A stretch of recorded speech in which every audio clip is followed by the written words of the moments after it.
And now to discuss this issue and other matters, we have Senator Koko Pimentel joining us on the program this morning. He joins us live on the phone. Hi, Senator Koko, and thank you for joining us. Good morning, Pauline, and to everyone listening to us. Magandang umaga po sa lahat. Magandang umaga din po sa inyo, Senator. Unahin na po natin, ano po ang reaksyon nyo to these newly discovered names that are allegedly linked to the OVP's confidential funds? Can I be excused from reacting as I'm a potential senator judge in the impeachment? Okay, we understand, Senator. All right, speaking of the impeachment, Senator, we all know you're the most vocal on this case. You've been pushing to follow the Constitution. At naglabas na nga po ang Senate President ng timeline para dyan. Are you happy or are you satisfied with the calendar, Senator?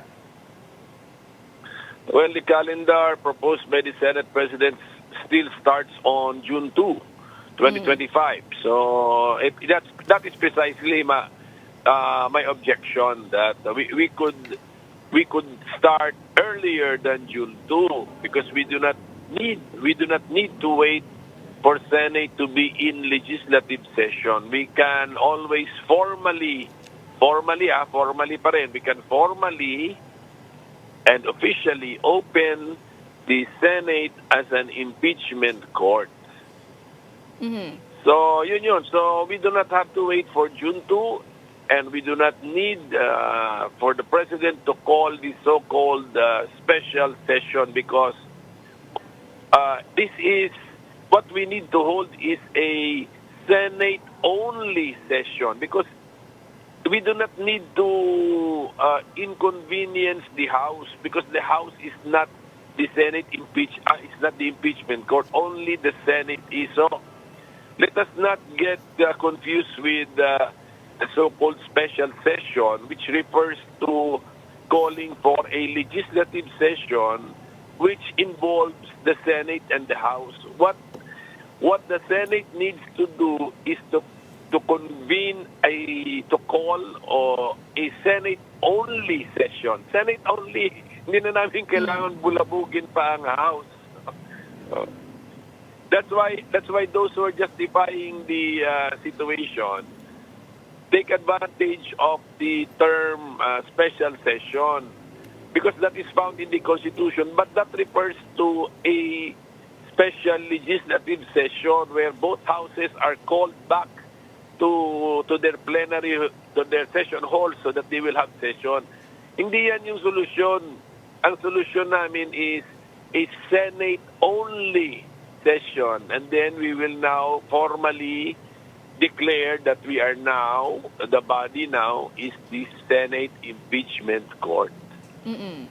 Pero Senator, ahead of that special Senate session that you are planning to propose or you're pushing for, ito nga all Senator caucus na float nyo po 2 weeks ago, is that something you are also still trying to encourage your colleagues at the Senate to do? Because of the differences of opinions, I suggested the calling of a caucus so that we can preliminarily discuss the issue. Nakalipas ng mahabang panahon na rin. I think 2 to 3 weeks have already passed since my original proposal. So we are wasting a lot of time. And we have been debating forthwith. Alam mo yung word na forthwith na nasa Constitution? Yes. Yes, just for the word forthwith, we have already spent 1 month. So, nakalipas na isang buwan. Wala pa rin. I agree, Senator, no? Wala pa rin action. Ang daming debate, discussions already on the term forthwith. But as we understand, we were interviewing also different legal luminaries on that matter. At sabi naman po nila kasi, the power still ultimately falls on the Senate because you will be serving as the impeachment court. Pero matanong ko na lang din po, Senator, no, you previously offered to help draft the impeachment rules para dito, for the impeachment proceedings. Where are you in terms of that, Senator? Tapos na. Tapos na po. Tapos na. I just need to print it out and then maybe sign a cover letter and give it to the majority leader. and the Senate President. Actually, I did not offer to draft the rules. I was just challenged by the majority leader, Senator Tolentino, who should actually be the one in charge, but maybe he's too busy campaigning. So, kaya nga. But madali lang naman. At saka, ang point ko, they diverted the attention to the rules as if the rules were the problem. Hindi. Yung the existing Senate rules, nakasuccessfully try or nakasuccessfully hold na yan ng isang at least one impeachment case. So, the existing rules did not pose as a problem or an obstacle. But anyway, I have made some improvements. And then, but meron din ako ibang idea doon, but baka they will not accept it. But of course, I will propose it. Senator, can you give us an idea of some of these changes that you are proposing? And how quickly did you draft these rules? Maybe 2 days, two actual days of discussions with my staff. But of course, they have been studying the rules for siguro weeks na. Tsaka I've been studying the rules even in the Corona trial. So familiar na po ako doon. There are some words there that don't mean anything or are confusing, or maybe we can call them old English. So i-update na po natin yun. Let's use ordinary English. Senator, when the impeachment court of the Senate convenes, this is a quasi-judicial body, right? It won't really serve as a judicial court. But are the rules similar to that of a judicial court, Senator? As much as possible, we should make the procedure and proceedings of the impeachment court look like the procedures and proceedings before the trial courts. As much as possible. We should not be too far or too strange from court proceedings. Wag ganon, kasi this is actually the Constitution uses the word trial. And that is really the business of courts, di ba? So, wag tayo masyadong lalayo dun. And the House designated a panel of prosecutors.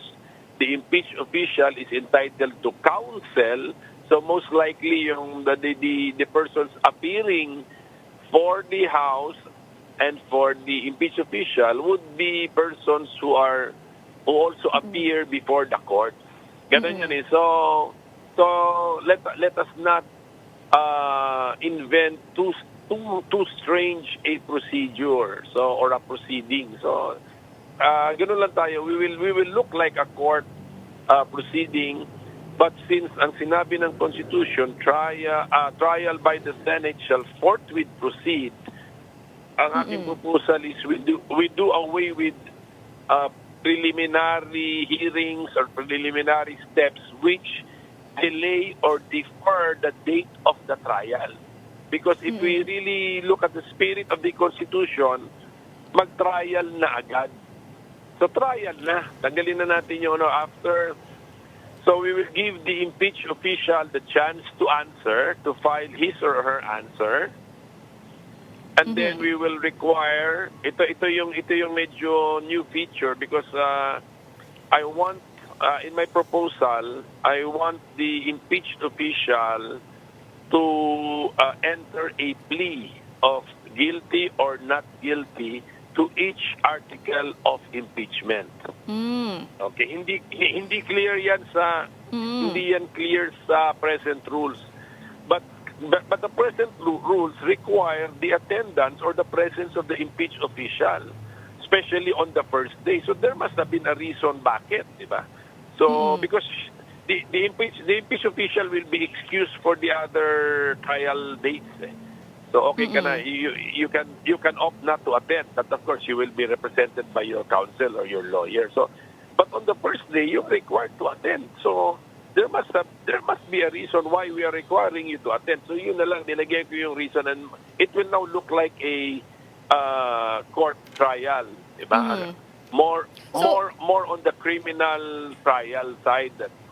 The impeached official will now be asked to enter his or her plea for each article of impeachment. And then I'm recommending that we do away with the reply. The panel of prosecutors do not need to reply to the answer of the impeached official, because what's the point? Nag-file na sila ng articles of impeachment, dapat comprehensive na yun. And allowing a reply will only delay the trial. The trial shall forthwith proceed. So ganon. So and then sa pronouncement ni Senate President, he keeps on mentioning judicial affidavit. Ako naman, I think kasi sa trial sa korte ngayon, the direct testimony is in the form of a written form, in a form of a judicial affidavit. Pero since itong impeachment is once in a blue moon lang naman ito and then this is public interest proceeding. So if the people will watch the trial where the direct testimony is in a judicial affidavit form, they will not be able to follow the story. So we will still require the submission of affidavits by the witnesses, but they will be presented the old way, the old style. Direct testimony, question and answer from counsel. So verbal. Yes. So those watching the proceedings can follow. Yes. So mga ganon. So marami tayong mga ibang ideas doon, but ano lang yun, just a little improvement na lang. I just wanted to repeat what you said, Senator. One of the things that you're proposing, and I think this is quite important to highlight, is yun nga, the impeached official needs to answer to each article kung guilty or not guilty. But Senator, I also wanted to know, dito po kunwari sa mga confidential funds, itong mga pangalan na nahahanap na wala namang makitang record sa PSA, will she be compelled to disclose the identities, the real identities? Let's say kung ang ginamit lang po is fake na pangalan, will the impeached official, in this case the Vice President, need to disclose the identities here in the impeachment proceedings? Hindi connected yan sa entering a plea kasi you're talking about evidence already. So, pagdating sa evidence, it's the burden now of the panel of prosecutors. Ang tawag ata dyan is the burden. The burden of proof. If you allege something, you prove it. Ngayon, once na na-prove na yan, at gustong i-rebut or i-disprove ng affected party, then they will now have to present their evidence to overcome the evidence of the prosecution. So ganun lang yan. I'm just describing a normal court proceeding. Okay. That is the burden of proof. When you say on the prosecution, yes. Basic ito. Pati sa defense, pati sa impeached official, when you're alleging something, you prove it. So, ganun lang yan. No, I'm asking, Senator, because sinabi naman po ni VP Sara, di ba, na she cannot disclose their identities kasi nga mga alias yan, mga informants yan.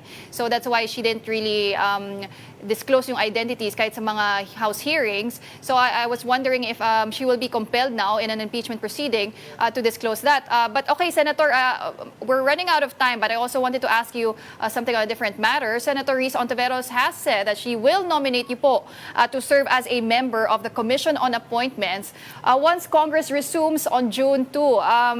What are your thoughts on that, Senator? And can you share us more details on that? Well, I thank Senator Riz Ontiveros for being so gracious and allowing me to spend a little time, siguro just a month with the Commission on Appointments, just in case there were ad interim appointments made and to be submitted to the Commission on Appointments.